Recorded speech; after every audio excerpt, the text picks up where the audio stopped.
Yung mga magsasaka, kung mapepensyonan ho, mga boss chief mo sir, ano mangyayari? Pagtanda, merong aasahang pera. Marami po tayong mga kababayan na mga magsasaka na pagkatapos po nung kanilang habang bata na pagsasaka, ang ending po wala na, nandun sa sagigilid na lang po. At least kung may mga pension ho, mga kababayan, meron silang inaasahan. May buwanan na makukuhang pera, no? Nasusuporta sa kanila hanggang pagtanda po nila. O yan, yung mga ayaw na ayaw ng mga DDS. Yan, yung mga tao na ang gusto ng mga DDS, ipakulong ho. Gusto nila ipakulong, pero wala naman po silang mga maipakitang mga ebidensya ho, mga bossing. Di ba? Wala naman pong matibay na magpapatunay na itong gusto nila ipakulong, may katarantaduhang mga pinagagawa ho. Tingnan nyo, ano sabi ng ICI? Pwedeng kasuhan si Martin Romualdez. Kailan? 6 hanggang 9 na buwan.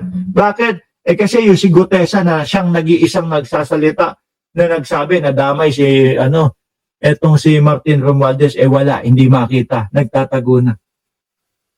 O, di po ba? Si Cheese may sinasabi, ang lahat ng ito ay kay Martin Romualdez. Doon pa sa podium ng Senado. Ang lahat ng ito ay galing kay Martin Romualdez. Wala naman din yung pinakitang ebidensya. Puro salita lang, mga kababayan. Pero etong mga to, nagtatrabaho.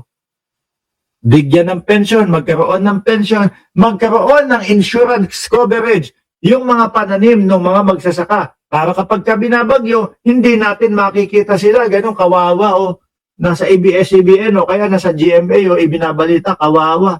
Kasi bakit po? Wala po kami. Sira po yung mga pananim namin. At least may insurance na sasalo at hahalili sa kanila. Sabi ni Shiro Kansaki, bakla rin ba si Gutesa? Ewan ko na sa putang na yan. Hindi mo na alam kung nasaan na si Gutesa Di ba? Pero eto mga kababayan, yung kay Sara Duterte, mayroong sinasabi dito si Greco Bellica, mga bossing, na hindi na daw po siya magugulat, mga kababayan, kung ang susunod daw po na pa-issuehan ng ICC warrant ay ang Vice Presidente. Sabi ni BMBI rin, ang tahimik ni Cheese lately, mukhang scared siya. Mukha, tingin natin, no? Tingin ko, ganun mga kababayan. Ulitin ko hindi ako magugulat o hindi ako magulat kung si Sara naman ang susunod pa-issuehan ng ICC warrant. Ako, hindi din ako magugulat. Alam niyo kung bakit, mga kababayan? Di ba ang sinasabi ng ICC,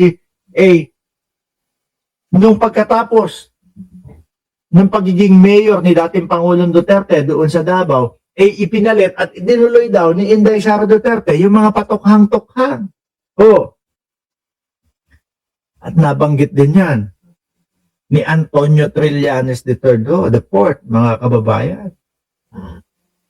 First batch, dating Pangulong Duterte. Nangyari Second batch, kaya nga po nando sa dahig, di ba? Second batch, mga bossing, si Bongo at si Bato. Nangyayari ngayon, mga kababayan. Di ba? Kung hindi ako nagkakamali, nabanggit din ni Antonio Trillanes, the fourth mga bossing, na baka nasa third batch o posible. Parang tipong ganun lang no? Unsure yung Sara Duterte. Ang dahilan ay dahil daw po itinuloy ni Sara Duterte yung mga patukhang-tukhang doon sa kanilang lugar, doon sa Davao. Baka naaamoy mo na talaga, Greco Bellica. Baka alam mo na talaga, Greco Bellica, kasi yan din yung namin Kaya talagang hindi siguro tayo magugulat at meron na. Ano na naman ang dadahilan itong mga ito?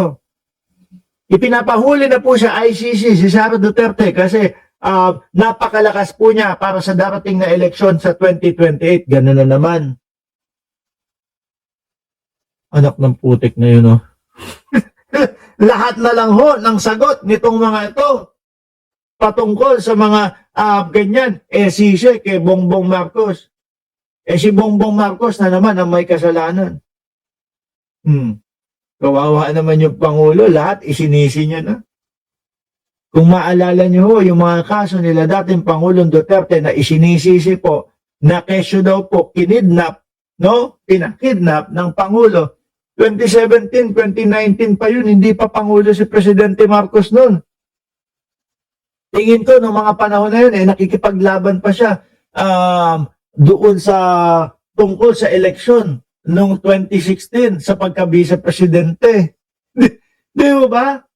Tapos ang lahat ng ito, ngayon lumalabas na po ang warrant of arrest ng ICC. Lumalabas na po ito, yung mga pahayag ng ICC na mga co-perpetrator, na mga kasabwat, kasapakat ng dating Pangulo. Ang sisi kay dating kay Pangulong Bongbong Marcos. Tatanungin ko kayo, gago ba kayo? At paulit-ulit kayong gano'n. Diba?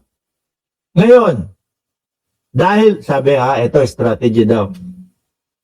Hindi ako magulat kung si Sara naman ang susunod pa-issuehan ng ICC warrant daw po. Dahil tila yan ang strategy ng administrasyon. Nakita nyo ang gunggong na si Beleca. Si Presidente Marcos na naman ang sinisisi. Strategy daw ho ng administrasyon. Anong magagawa ng administrasyon sa ICC? Ang tagal na nilang iniimbestigahan yan. Si Bato mismo, ano sinasabi? Meron na po sa loob ng ICC. Ang ICC po, nasa loob na po ng Pilipinas. Di ba? Pinupush po yung mga pulis na tumestigo laban sa amin. Ganon. Sabi ni PJ Chub, si BBM ba ang nagkaso kay Sara? Totoo. Confidential funds, ang sinasabi nilang dahilan, ini-issuehan lang po kami yan.